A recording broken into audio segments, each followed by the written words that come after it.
दोस्तों स्वागत है आपका इनसाइट नॉलेज की एक और नई वीडियो में। आज की इस वीडियो में हम वर्ल्ड अफेयर से जुड़ी दो काफी बड़ी खबरों के ऊपर बात करने वाले हैं, जिसमें हमारी पहली खबर चीन से निकलकर सामने आ रही है और एक बार फिर से भारत और चीन का विवाद बढ़ता हुआ दिखाई दे रहा है। सुबह हमने भूटान के बॉर्डर से निकल कर आई खबर के बारे में आपको अपडेट दिया था और अब भारत को लेकर भी ऐसी ही खबर सामने आई है, जिसको लेकर अब भारतीय विदेश मंत्री ने चीन को फटकार लगाई है और एक बड़ा बयान इसको लेकर दिया है। इस खबर के ऊपर बात करेंगे। इसके अलावा हमारी दूसरी खबर रूस को लेकर है, जहां पर रूस भारत का एहसान मानता हुआ नहीं थक रहा। यानी कि युद्ध के बीच में जो भारत ने रूस के लिए किया है, वह बार बार उसके लिए भारत को धन्यवाद कर रहा है। 37 अरब डॉलर का व्यापार तेल का भारत ने युद्ध के बीच में किया है और ये काफी बड़ा आंकड़ा है। इस खबर के ऊपर भी हम डिटेल में बात करेंगे। दोनों खबर काफी इंटरेस्टिंग है, इसलिए वीडियो को अंत तक जरूर देखिएगा। तो चलिए शुरू करते हैं इस वीडियो को। दरअसल दोस्तों, सुबह की वीडियो में हमने आपको बताया था कि किस तरह से चीन भूटान से सटे इलाके में गांव को बसा रहा है और वहां पर लोगों को ले जाकर रहने के लिए मजबूर कर रहा है, जिससे चीन की प्रेजेंस उस इलाके में बनी रहे और धीरे धीरे करके भूटान के इलाके को अपने कब्जे में ले ले।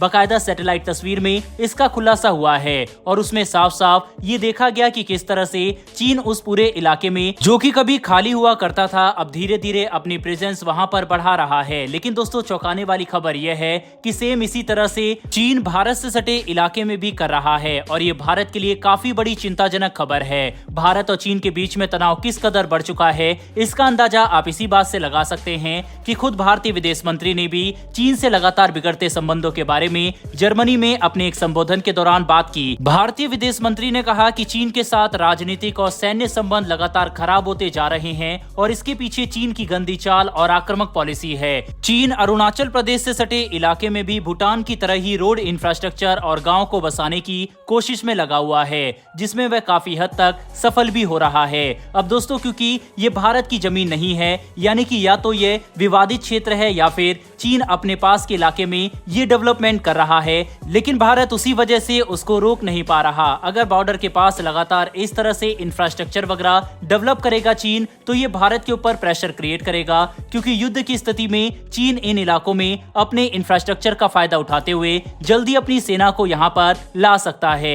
और जो गांव में बसे लोग हैं, जिनको बताया जाता है कि ये शायद एक्स आर्मी पर्सनल चाइना के हो सकते हैं और वह भी युद्ध के दौरान अपने सैनिकों की मदद कर सकते हैं। ये काफी बड़ी साजिश चीन इस समय बॉर्डर के पास रच रहा है। चीन की इस तरह की हरकतों से साफ पता लगता है कि एलएसी वाले इलाके में चीन अपना दावा ठोकने की कोशिश में लगा हुआ है। एक रिपोर्ट के मुताबिक 5 सालों में लद्दाख, अरुणाचल प्रदेश, तिब्बत एरिया के साथ भारत के बॉर्डर पर ऐसे 628 गाँव का निर्माण चीन कर चुका है। अब यहाँ मौजूद घरों का इस्तेमाल आम नागरिकों के रहने के साथ साथ डिफेंस पर्सनल के रहने के लिए भी किया जा सकता है। अब चीन की इन हरकतों से और जिस तरह का बयान भारतीय विदेश मंत्री का आया है, उस हिसाब से जाहिर होता है कि किस तरह का तनाव इस समय भारत और चाइना के रिलेशन में एक बार फिर से बन चुका है। अब इस रिपोर्ट पर अपनी राय कमेंट बॉक्स में लिखकर बताइएगा। फिलहाल बढ़ते हैं हमारी दूसरी खबर की तरफ, जो कि रूस से निकलकर सामने आ रही है। दरअसल यूक्रेन युद्ध की वजह से जहां पूरी दुनिया ने रूस के ऊपर सैंक्शन लगाए और अपना मुंह रशिया की तरफ मोड़ लिया,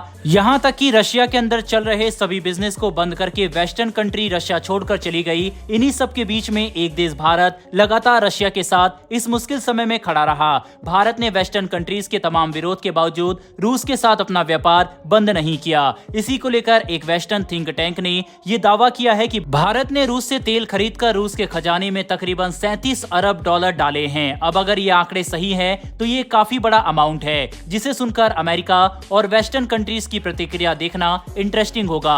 हालांकि थिंक टैंक ने यह भी बताया है कि भारत का इतना ज्यादा रूस का हेल्प करना हमारे प्रतिबंधों को कमजोर कर रहा है, जो कि हमने रूस को रोकने के लिए लगाए थे। वहीं इस रिपोर्ट में यह भी बताया गया है कि जितना तेल इन पश्चिमी देशों ने रूस से खरीदना बंद किया, उतना ही तेल भारत ने अकेले रूस से इस टाइम पीरियड में खरीद डाला। यहां तक कि भारत ने अपने तेल की डिमांड भी बढ़ाते हुए 13 गुना तक लेकर चला गया। दोस्तों, इतना ही नहीं बल्कि भारत रशियन तेल को ही रिफाइन करके वेस्टर्न देश और यहां तक कि अमेरिका तक को वही रिफाइन तेल बेचा और उससे प्रॉफिट भी अर्न किया। अमेरिका तक को वही रिफाइन भारत की तरफ से बेचा गया। हालांकि दोस्तों, इस रिपोर्ट में दिए गए आंकड़े और जो बातें कही गई वह काफी हद तक सही भी है, क्योंकि एक समय तक भारत अपनी जरूरत का 40 से 45% तक तेल रूस से अकेले लेना शुरू कर दिया था। भारत पहले भी ये साफ कर चुका है कि हमें जहां से सस्ता तेल मिलेगा, हम अपनी जरूरत का ध्यान रखकर कर उस देश से तेल खरीदेंगे और पिछले साल तक रूस ने बम्पर छूट अपने तेल में दी थी। यही कारण है कि भारत ने काफी मात्रा में रूसी तेल को खरीदा, जो कि बाकी ओपेक देशों के मुकाबले भारत को काफी सस्ता पड़ रहा था। बहरहाल दोस्तों, इस वीडियो में इतना ही। इस रिपोर्ट के ऊपर और इन दोनों ही खबरों के ऊपर अपनी राय कमेंट बॉक्स में लिखकर बताइएगा। इन्फॉर्मेशन और वीडियो पसंद आई हो तो वीडियो को लाइक करके हमारी आने वाली डेली वर्ल्ड अफेयर से जुड़ी ऐसी वीडियो के लिए चैनल को सब्सक्राइब कर बेल नोटिफिकेशन अवश्य दबा लें। फिर मिलेंगे ऐसी एक नई वीडियो के साथ। धन्यवाद। जय हिंद।